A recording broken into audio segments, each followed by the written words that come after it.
What is good, Guardians? Welcome to another Destiny 2 video from Ultimate Casual Gaming, the home for the casual gamer. I'm just flexing, the Ultimate Casual. And in today's video, we're going to be talking about factions and the new Faction Rallies. This event is set to begin at reset tomorrow, 2 a.m. Pacific, 5 a.m. Eastern. As always, if you find the information in this video useful, a like is certainly appreciated. Now let's go ahead and get into the video. First, what is Faction Rallies? Let me read to you what some of the folks at Bungie had to say about this. Each of the factions of the tower is having a rally to collect resources for its cause. They're recruiting guardians to gather supplies for their faction and destroy enemy resources. They'll offer a suite of rewards to help guardians rise up against any enemy threats. As an incentive, each faction has set aside a powerful weapon to entice players to choose their side. Now this is important. The faction whose guardians collect the most faction packages will be declared the winner, and the winning faction will offer the weapon to everyone, but all who pledge loyalty to that faction will receive that weapon with a huge discount for repayment for their contributions to the faction's cause.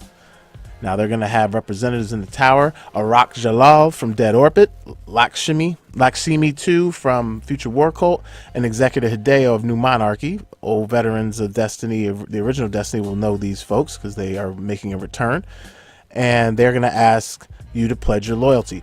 Now before you make this choice, you have to reach level 20, and you got to gain access to the tower, which means you have to finish the campaign. You will only be able to pledge to one faction per character. So those of you who have multiple characters, presumably you could go ahead and pledge to each of the factions so you get access to their gear and loot, but you know, you're also in position to get whatever discount on that weapon that ultimately becomes the winning weapon for the faction that emerges victorious. So that's the approach for those of you who have multiple characters. If you don't have multiple characters, you're going to have to choose wisely. Now, a few more details. Once you've chosen your side, your mission will be to return out into the game, into the wild, and complete activities in support of the faction that you chose. And you can do public events, you can explore lost sectors, you can do strikes, you can do the raid. You can also compete in the Crucible. And as you complete these activities, you'll be rewarded with faction tokens that you turn in for packages full of loot. This is similar to the mechanism that we have now for all the other NPCs in the tower. In addition, also the ones that are out on the planets, or the locations like the EDZ. And in addition to all the gear, each faction will be offering a special weapon will be offered as a reward to be sold if that particular faction emerges victorious, like we said before.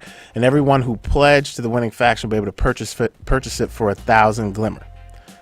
Anyone who did not pledge to that faction will have to pay a higher price. So you'll be able to get the weapon, but you're going to have to pay 50,000 glimmer. Woo! So in summary, you pledge to a faction vendor.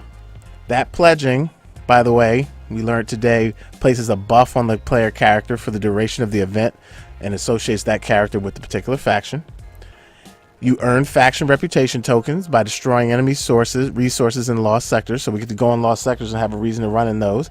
Completing public events, completing strikes, completing Crucible matches, and for doing the Leviathan raid.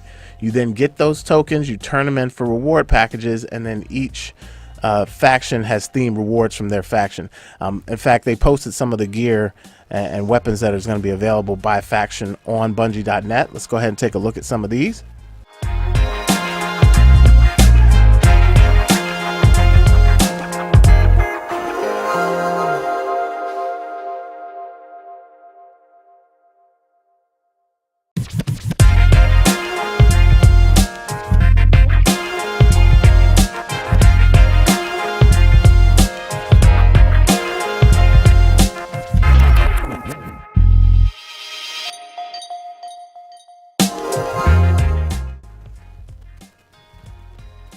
Now, after you've helped your faction win, the faction with the most rank ups across the game will sell a new weapon, as we said, at a discount for faction members. So that's the summary. Here they did put up also which special guns are going to be available for each faction. So there's going to be one gun per faction. And let's go ahead. I'm going to go ahead and show you these.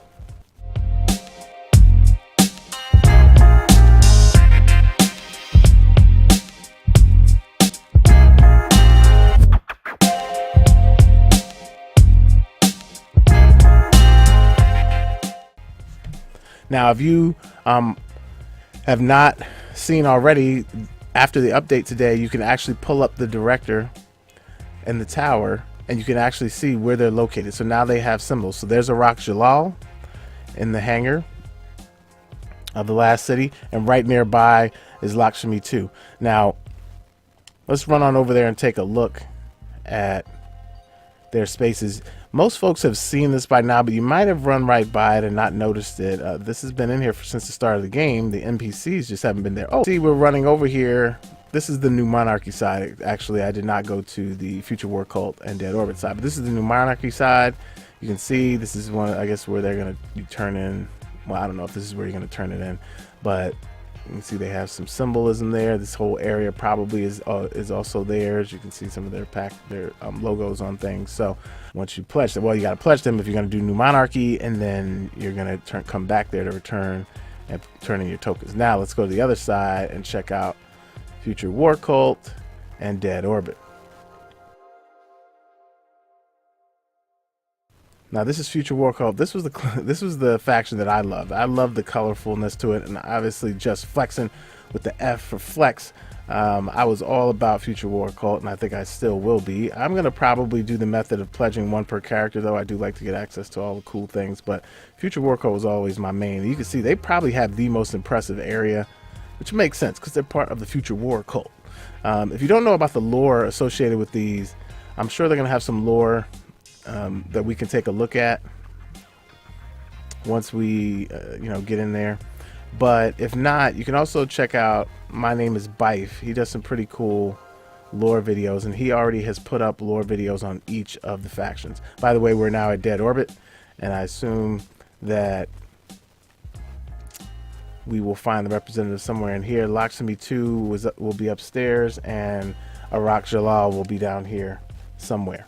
We don't know exactly where, but somewhere in here.